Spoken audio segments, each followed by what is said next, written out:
What's going on, y'all? It's your boy Lando Success. We are doing all right. I haven't did a success talk in a while.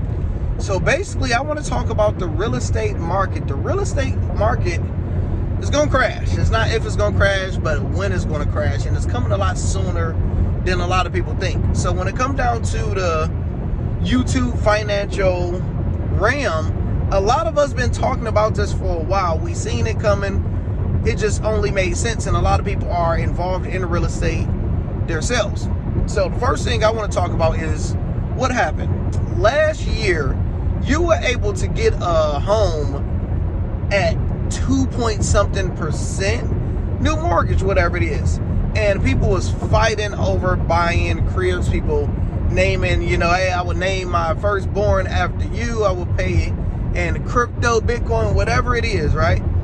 You fast forward to this year, the interest rates are up to double, over 5%. So if you bought a home last year, you're literally getting 50% less on, your interest rate.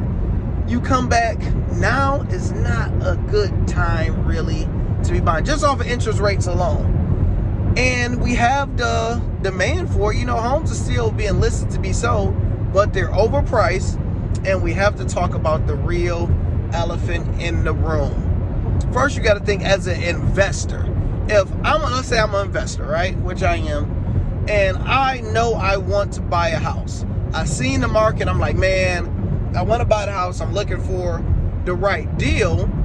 And we would say I have $200,000 in the bank. I'm like, okay, if I get me a $300 or $300,000 crib, if I put 20% down, that's $60,000. Get the crib right how I want another $20,000. So I need $80,000, right? But I got 200, so I'm cool. So while I'm waiting as an investor, I'm going to put that money in a safe ETF, right? I'll put it somewhere. I'm like, I don't want to do too much risk.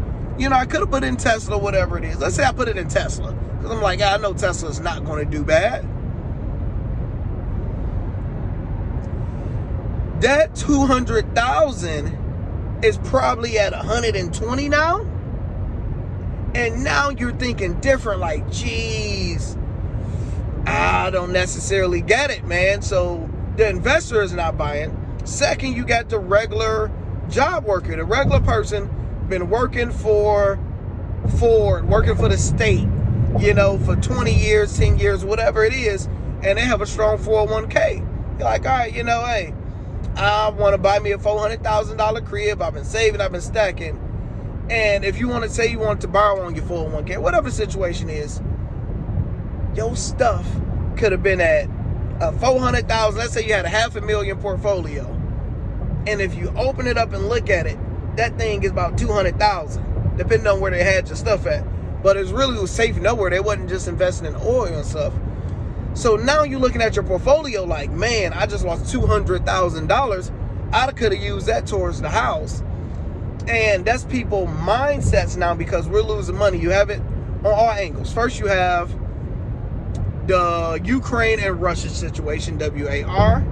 That's completely tanking the market. Next, you had the pandemic situation, the C-19 deal.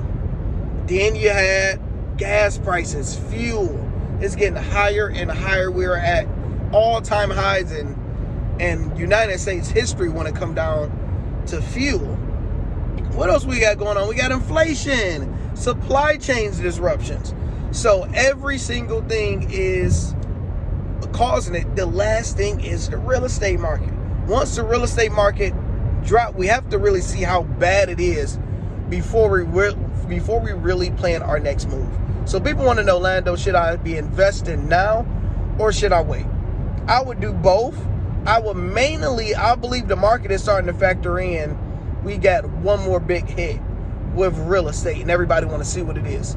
So I will still literally be investing. I wouldn't invest as heavy. And then I will wait for that next big drop. I think that next big drop will be the main big drop in my opinion. Then, from there you go up, because whenever you have a big opportunity, such as buying on a dip, nobody ever know when is the bottom. Nobody knows. So what happens usually is the market will be terrible, and you're like, man, I'll just invest next week, I will invest next month, and then you'll have a green day, you know, it go up 800 points. You're like, oh man. Then the next day it goes 700 points. You're like, okay. Then it will have a red day, then another green day. So you'll mess around and have 4 green days and 1 red day. Dow went up 2,000 points. Then next week it go up faster, and by the time you invest, you're looking back thinking about that bottom, that dip you could have invested in, but you missed out on the opportunity. So that's why you still want to invest as it going down, because we never know when is the bottom. But I think that next one, that real estate boy, is coming, and it's going to be bad, and that's when the time we completely take full advantage of it. Let me know in the comments, what's y'all thoughts? Do you think the real estate market is about to bubble? Have it already bubbled? Because I'm seeing people is not listing their house as much as they was listing. People not buying. I don't know anybody that bought a house this year. I know a bunch of people that bought some last year. So let me know. Hit that like button, hit that subscribe button if you're interested in the Patreon. We're getting that thing kicking June 1st. You can get signed up now, only $20, showing you how to build your portfolio from zero to hero.